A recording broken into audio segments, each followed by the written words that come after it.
সবাইকে আসসালামু আলাইকুম। প্রিয় দর্শক, কেমন আছেন? আশা করি অনেক ভালো। স্বাগতম জানাচ্ছি আজকের পর্বে তৈরি করে দেখাবো খুবই সুস্বাদু ডিমের পুডিং রেসিপি। এই পুডিং তৈরি করা কিন্তু খুবই সহজ, তারপরে অনেকে পারফেক্টভাবে তৈরি করতে পারেন না। এই রেসিপি ফলো করলে অনায়াসে তৈরি করে নিতে পারবেন। তো বন্ধুরা, কথা না বাড়িয়ে চলে যাব মূল রেসিপিতে। একটি লাইক দিয়ে ভিডিওটি দেখার অনুরোধ করছি। যদি ভালো লাগে আমার চ্যানেলটিকে সাবস্ক্রাইব করার অনুরোধ রইল। লাইক করবেন, শেয়ার করে পাশে থাকলে কৃতজ্ঞ থাকবো। তো চুলার পাশে চলে এসেছি। চুলায় একটি প্যান বসিয়ে দিয়েছি, আর এতে দিয়ে দিলাম 1/3 কাপ পরিমাণ চিনি, আর দিয়ে দেবো 2 থেকে 3 টেবিল চামচ পরিমাণ পানি।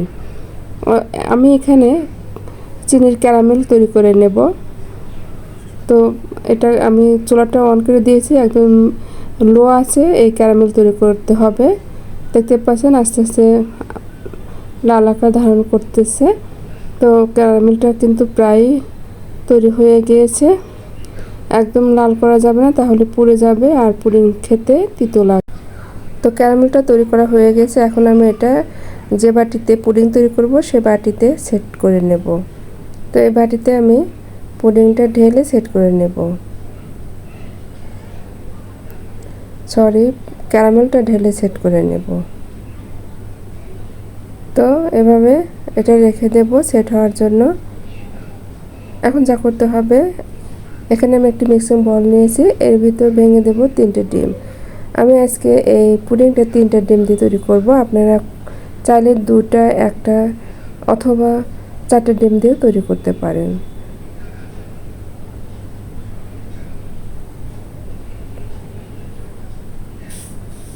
তো এর ভিতরে দিয়ে দেবো 1/3 কাপ পরিমাণ চিনি, দিয়ে দেবো 2 টেবিল চামচ পরিমাণ কর্নফ্লাওয়ার। এই কর্নফ্লাওয়ারটা দেওয়ার কারণে পুডিংটা কিন্তু একদম স্মুথ হবে, একদম ভিতরে যে হয় ছিদ্র ছিদ্র হয় সেটা তৈরি হবে না। তবে ভালো করে বিট করে নিতে হবে। আবার অনেক বেশি বিট করা যাবে না, তাহলে কিন্তু এর ভিতর বাবল সৃষ্টি হবে। তো এটা হয়ে গিয়েছে।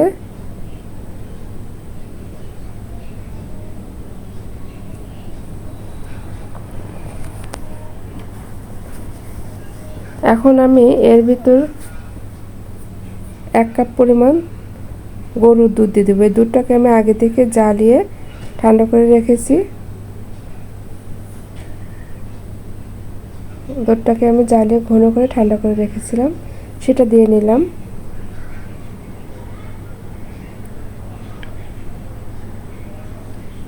এই তো, এই যে ক্যারামেলটা কিন্তু সেট হয়ে গিয়েছে, শক্ত হয়ে গিয়েছে, দেখতেই পাচ্ছেন।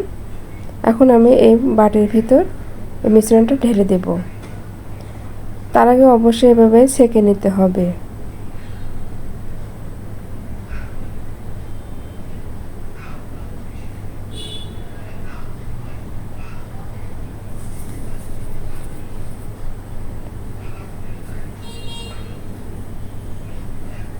এখন আমি এর ঢাকনাটা এভাবে আটকে দিব।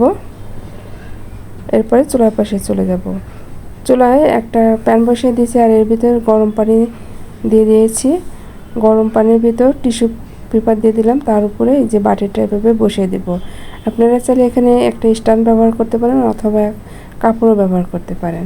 তারপরে ঢাকনা দিয়ে ঢেকে মিডিয়াম টু লো আছে কুক করে নিতে হবে 25 থেকে 30 মিনিটের মতো। তো চলে আসলাম প্রায় 30 মিনিটের পর। এখন খুলে দেখব যে পুডিংয়ের কী অবস্থা।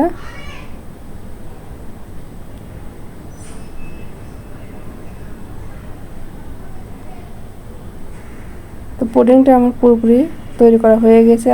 এর আগে আমি একবার খুলে করে মানে দেখেছিলাম, তখন পুডিংটা একদম সেট হয়েছিল না।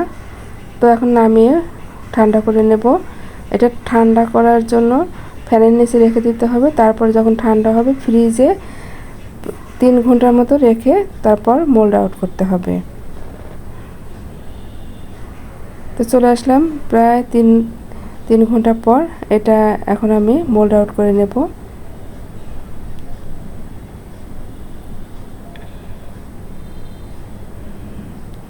একটা ছুরির সাহায্যে এভাবে সাইডটা কেটে নিতে হবে।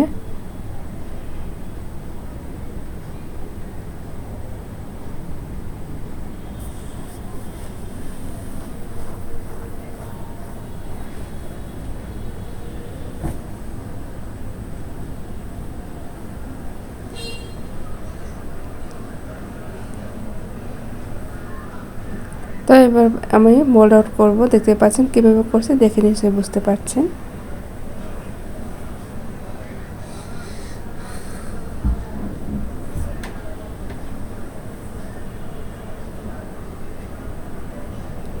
তো মাশাআল্লাহ আমার পুডিংটা কিন্তু অনেক লোভনীয় হয়েছে। দেখতেই পাচ্ছেন কতটা সুন্দর হয়েছে, আর এটা খেতেও অসাধারণ হয়েছে। তো বন্ধুরা, এভাবে আপনারা পুডিং তৈরি করে নেবেন। আজকের মতো এখানেই বিদায় নিচ্ছি। চলে আসবো আবার নতুন কোনো রেসিপি নিয়ে। আপনাদের জন্য অনেক অনেক দোয়া আর ভালোবাসা রইল। আমার জন্য দোয়া করবেন। ভালো থাকবেন, সুস্থ থাকবেন। আল্লাহ হাফেজ।